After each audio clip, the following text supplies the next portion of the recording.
সময়টা ভালো না, এই নিয়ে আমাদের কারোর কোনো সংসার বা কোনো রকম অন্য কিছু ভাবার কোনো জায়গা নেই। দিনে দুবার ব্যবহার করো স্টপেজ ক্রিম আর নিজেকে রাখো evergreen. Keya Seth aromatherapy stop age cream আর খুঁজে পাও নতুন আমিকে।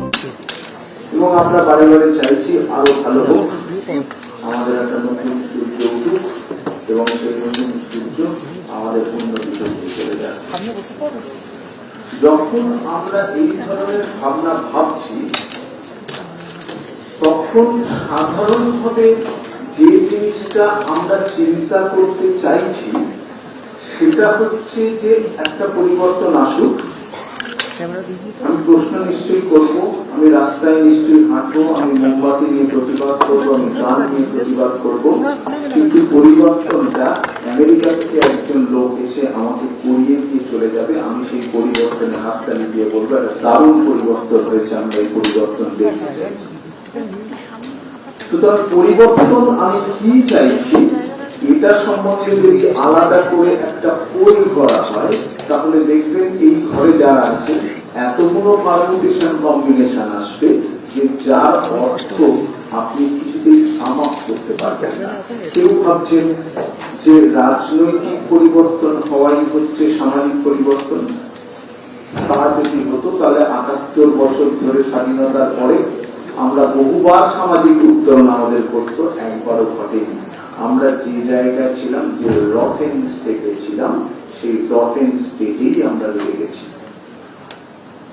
হয়তো রাজনৈতিক পরিবর্তনে তাৎক্ষণিক কিছু ধরনের পরিবর্তন হয় যেটা মানুষকে কিছু দিন, কিছু মাস, কিছু বছর একটা অক্সিজেন দেয়, কারণ বেশিরভাগ সময় আমরা পরিবর্তনের সময় একটা নিজাত রিয়াকশন, এখন তো এটা চলে যাক তারপরে বাকিটা বুঝে নেব।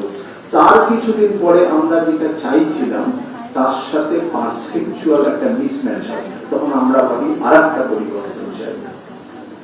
অর্থাৎ আমরা কিন্তু সবাই একটা সামাজিক পরিবর্তন চাই। এই যে সামাজিক পরিবর্তন আমরা চাইছি, ডেফিনেটলি এই একটা মৃত্যু আমাদের এই ভাবনাটার মধ্যে নিয়ে গেছে যে একটা সামাজিক পরিবর্তন চাই। যেমন ধরুন রামমোহন রায়ের বৌদির মৃত্যু তাকে ভাবতে বাধ্য করেছিল যে আমরা এই সতীদাহ প্রথাকে লুপ্ত করবো। তারপরে তিনি বহুদিন আন্দোলন করেছিলেন। 1814, 1829 সালে, অর্থাৎ 15 বছর লেগেছিল একটা পরিবর্তন লেজিসলেশনে আসতে। তার পরবর্তী বিদ্যাসাগর ভেবেছিলেন যে রুট কজ হচ্ছে মহিলাদের বিবাহের ক্ষেত্রে যে মিসম্যাচ সেটাকে দূরীকরণ করতে হবে, এবং তারপরে উনি আন্দোলন শুরু করলেন। 1856 সালে গিয়ে বিধবা বিবাহ প্রচলন করলেন। অর্থাৎ পুরো জার্নিটা যদি দেখেন, একটা মহিলার উত্তরণ মৃত্যু থেকে বিধবা বিবাহ 1814 থেকে 1856, অর্থাৎ 42 বছর লেগেছিল। আমরা সবাই কাল সকালে পরিবর্তন চাইছি। এই মুভমেন্টটা যখন শুরু হয়েছে, প্রথম 7 থেকে 10 দিন আমি অতি উৎসাহী ছিলাম।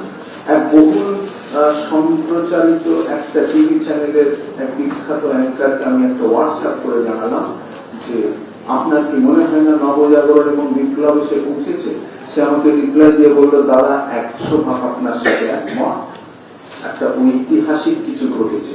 এই ঘটনা পশ্চিমবঙ্গ আগে কখনো দেখেনি যে 2 কোটি মহিলা রাস্তায় নেমেছে, এরকম অভূতপূর্ব ঘটনা কখনো ঘটেছে বলে দেখেনি, যার জন্য আমরা গর্বিত।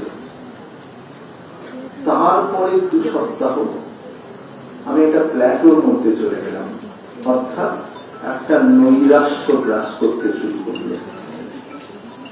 মানে টিভি চ্যানেলে কথা বলার সুবিধা হচ্ছে কি আপনি 5 মিনিটে শুধু ভালো ভালো কথা বলে টিআরপি তুলে দিয়ে চলে যেতে পারেন, কিন্তু তাতে অ্যাকচুয়াল সমাজে কতটুকু পরিবর্তন হয় সেটা নিয়ে আমার সম্যক সন্দেহ আছে। সেলফ ক্রিটিসিজম, সামাজিক ডিবেটই একমাত্র সমাজকে পরিবর্তন করতে পারে। সেটা যদি ইতিহাস একটুও পড়েন, সেটা অ্যারিস্টটল প্লুটো থেকে বিরোধী পর্যন্ত একই ঘটনা করে গেছে, সামাজিক আত্মসমালোচনা করেছে। সুতরাং নেক্সট 2 সপ্তাহ থেকে 3 সপ্তাহ আমার মনে হয়েছে যে আমরা কিসের জন্য আন্দোলন করছি, আমার ছোট ভাইয়েরা কিসের জন্য আন্দোলন করছে। অর্থাৎ যদি 50 জন আন্দোলন করেন, সবার এক নম্বর এজেন্ডা হচ্ছে তিলোত্তমার বিচার চাই, কারোর 2 নম্বর এজেন্ডা মেডিকেল কাউন্সিলে পরিবর্তন চাই, কারোর 2 নম্বর এজেন্ডা ভালো বাথরুম চাই, কারোর 3 নম্বর এজেন্ডা ওয়ার্কিং কন্ডিশন চাই। কখনো একটা ডাক্তারদের আন্দোলন একটা সামাজিক আন্দোলনের মুখ হয়নি বলে আমার পার্সোনালি মনে হয়। আমরা এখনো পর্যন্ত গ্রামে কৃষকের যে স্ত্রীর মৃত্যু, তার দেরিতে সেই আন্দোলনটা এই সামাজিক আন্দোলনের মধ্যে ঢোকাতে পারেনি।